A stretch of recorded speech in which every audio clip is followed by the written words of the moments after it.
Hi, my name is Christopher Chow, and today I'm going to be talking about mobile application development, specifically for hackathons. And for mobile application development, I recommend mostly using React Native because React Native is built with JavaScript code.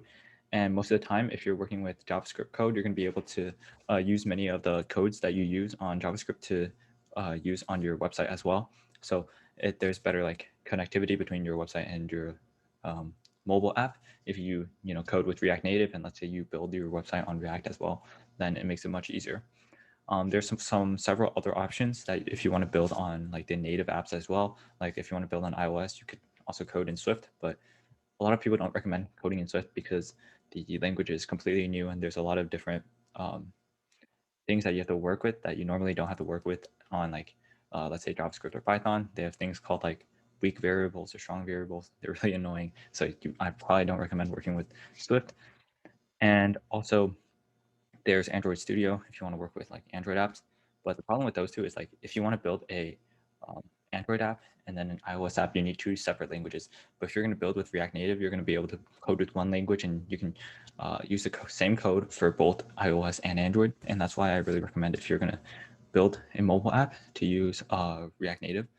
There's also Flutter as an option, but Flutter is coded in the language Dart, and not a lot of people like to use that.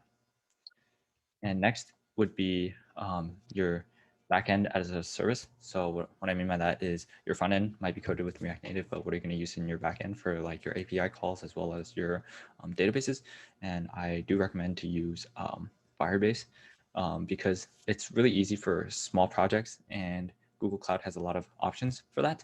And I heard that if you want to scale your application to have like more users, I would recommend to use AWS Amplify because AWS Amplify is more scalable and has more options, as well as it's has a higher learning curve. So that's why I wouldn't recommend it for if you're just starting off with a hackathon.